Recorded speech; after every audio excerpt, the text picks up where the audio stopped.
არ ვინდა რომ გამიხიბოდეს რაღაცა ერთერადი კამპანია. უახლოეს წარსულის მქონე, სადაც შეიქმნა მოგეხსენებათ რომ ჩვენი საბანკო სექტორი ძალიან ღონისძიება, კონფერენცია, სემინარები ტარდება.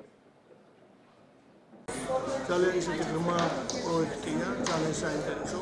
მე დარწმუნებული ვარ, რომ ეხლა ჯერჯერობით ისეთი დაინტერესება არის უკვე, იმიტომ რომ საწყისია და 31 წელი ჩვენც ყველანაირად ადგილობრივი ხელისუფლება, მერია, ჩვენი გუბერნიის ადმინისტრაცია შეუწყობთ ხელს, რომ თითოეული დაინტერესებული ადამიანი, ვისაც უნდა რომ ეს პროექტი განახორციელოს და მონაწილეობა მიიღოს ამ ქვეყნისთვის ძალიან მნიშვნელოვან საქმეში, მას შეუწყობთ ხელი ყველანაირად.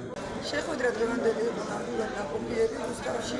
ჩვენ რუსთავიდან დიდი მოლოდინები გვაქვს საკმაოდ დიდი აქტიურობა იქნება ბევრი კარგი პროექტის შემოვა საქართველოს ფორმატში. ჩვენ განაცხადების მიღების ვადე თავდება ამ ეტაპზე 31 იulis, მაგრამ შემდგომში კიდე არაერთჯერ გამოვაცხადებთ ამ პროექტს, ამიტომ ვინც იყო ვერ მოასწრებს. შემდეგ შეიძლება რომ დაამუშავოს თავისი პროექტი და შემოიტანოს.